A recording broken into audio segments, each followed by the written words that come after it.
Today I'm going to tell you a story about deafhood and how I was immersed into it.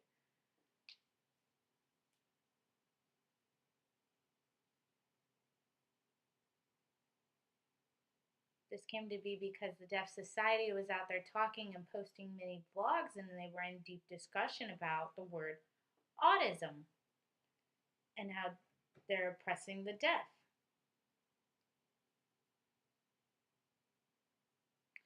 And people were saying that autism doesn't exist, there's no deaf. So we were all in discussion. So I did a self evaluation and I was like, is this true? Is autism here? Do I have it or not? And at first I was skeptical and I wanted to have a discussion. So I called a friend at a university and we talked on the VP.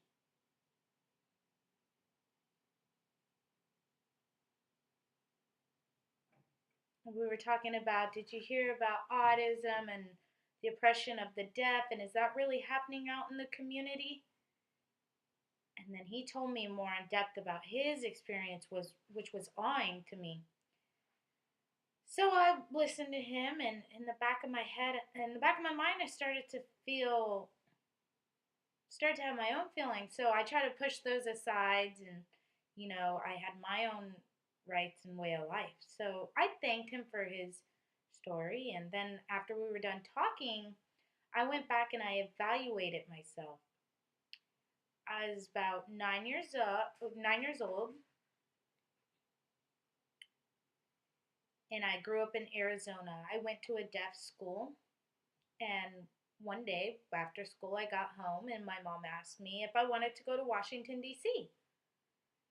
And I was thinking, what for? To see the monuments, Abraham Lincoln Museum. So, I was like, sure, fine. So we got on the plane and we went for DC. It was nice. I got to see the different museums, and we were there for a week. Now, one day, my mom took me to this large building, and she didn't tell me what the building was for. And I was asking her, and she said, "Oh, no, don't worry, it's okay." And we got into an elevator, and when the doors opened, it just smelled like a hospital. So I was like, "Okay, what's up?" So we went in and we sat down, and my mom was talking with the nurse, and I was like, we really come out to DC for a doctor's? So then I was, trying to evaluate the situation.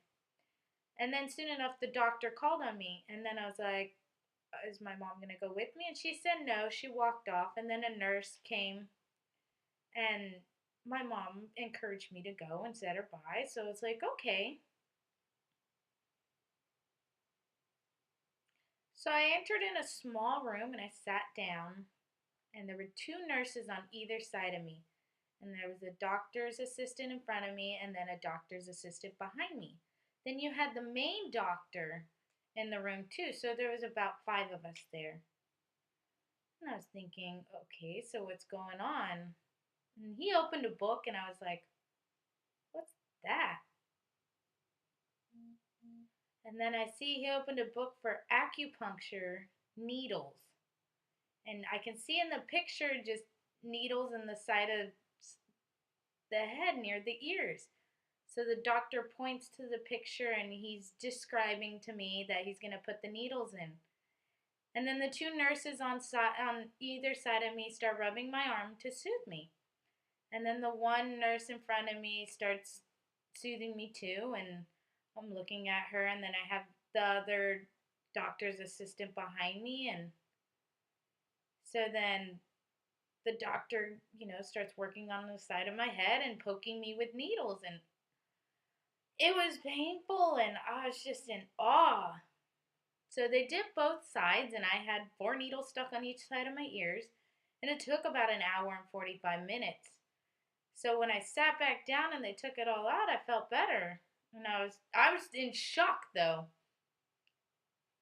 So then the next day we went to that same building and I was like, okay, what's this for? And mom was like, no, come on, let's go. Now, this lasted for about 1 month.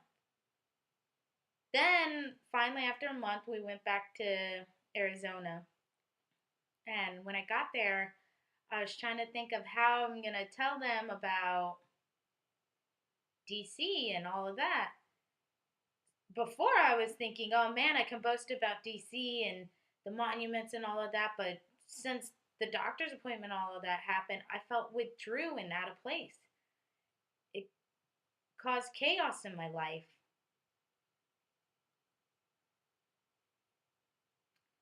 Until then, I graduated college and I found deafhood. And it grasped the understanding of deaf oppression and communication. And at that point, that's when I realized it connects with autism.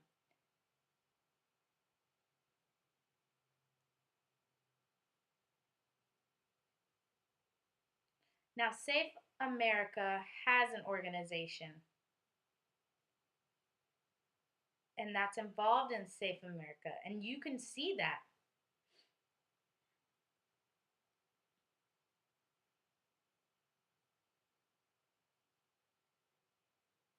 2 months ago, I went to Washington, D.C., and that same building that I went to is now a hotel. And they held workshops and meeting there, and they have fake advertisement. That fake advertisement, hold on, they're typing something.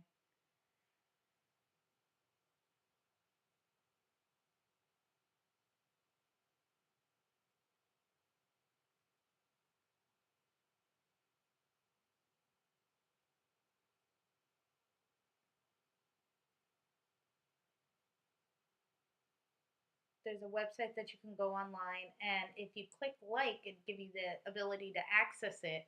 And if not, then no, if you have the ability to access it, you can review other people's profiles.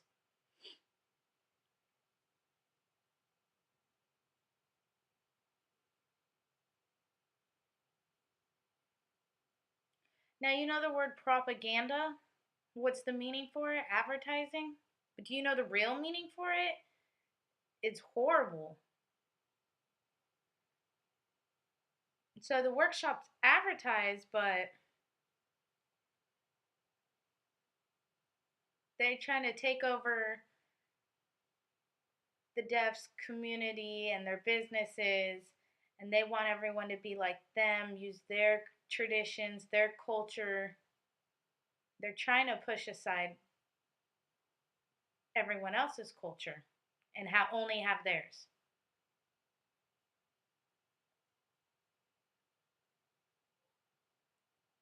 They're really skilled at oppressing others.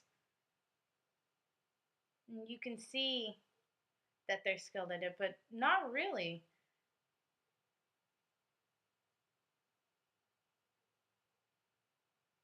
So many people went to DC for a parade for a few days. And afterwards, there was a workshop that many people went in. Went in and I sat. There was about 6 of us who volunteered.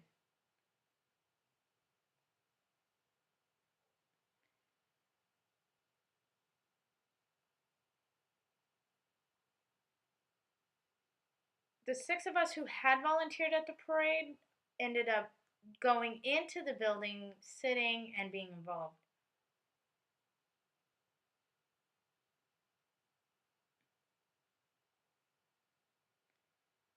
So there was a presenter, and they told him that he couldn't continue with the presentation because of deaf culture and the linguistics, and the deaf won't be able to understand the vocabulary or the linguistics of the workshop.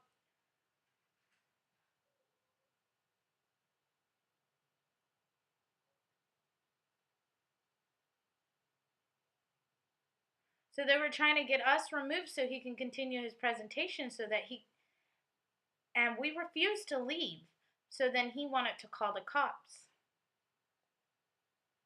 And soon enough, many cops arrived, and we all sat there in unison, and we boycotted leaving.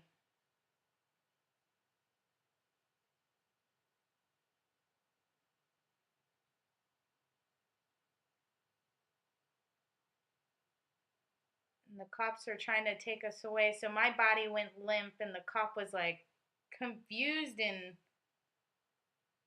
just let me sit. And then they left. We discussed that we were going to stay. And soon enough, people from the workshop started to leave. Once it was all done,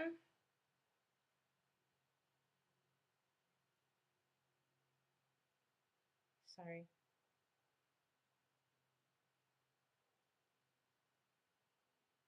they ended up closing down the workshop, and it was really, when we left, we were walking slow, and there was cops out there, and when we got out,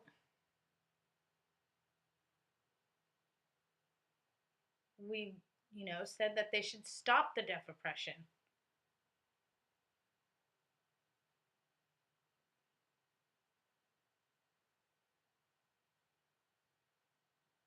So after we got out, we went to the 4 deaf surrounding schools in the area. They didn't practice sign there. They were all oral schools.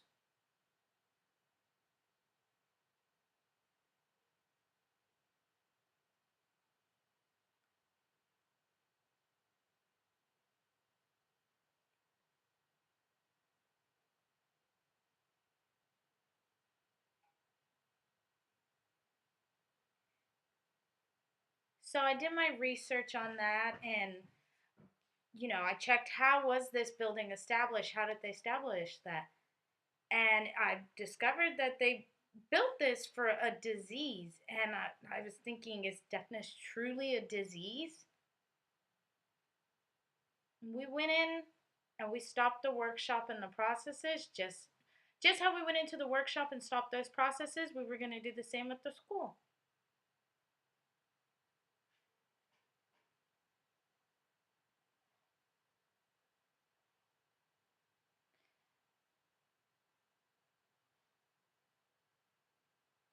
So then ahead and I went and I posted up a vlog and how I felt about the deaf culture in the society, and I felt good. And I think it was like the second or third night I slept and I had a dream.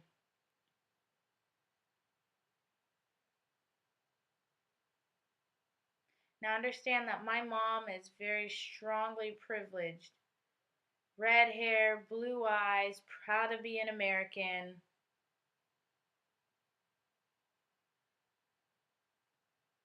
She followed the government and the system and all. She had her privileges. She was against gays and lesbians. She went to different organizations, but that is who my mom was. And, her ways have been engraved in me since I grew up with her. And my mom was in my dream that night, and in my dream, I confessed to her about the acupunctures that they did at the hospital. And I was telling my mom, and in my dream, my mom was telling me I've truly done wonderful. And she's just explaining the different things, and I was confused. And in my dream, I said, so you want me to have deafhood involved? You want me to be involved with that? And in my dream, my mom told me yes. It's like I have many friends who are open minded, gays, lesbians, all of them. My mom said, no, loyal, stay loyal to your deaf community. And I was in shock because my mom had changed. And I was thinking to myself, you want me to be loyal to the deaf? My brothers and sisters, do they understand me? Does my dad understand me? Yes, they understand who you are, and I encourage you to be involved with deafhood. And I looked at her and I said, okay, and I gave her a hug and I woke up and I felt awesome. So I rolled up my sleeves and I took off to the store and I continued being involved with the deafhood, and I'm an advocate and I want to stop deaf suppression. Thank you.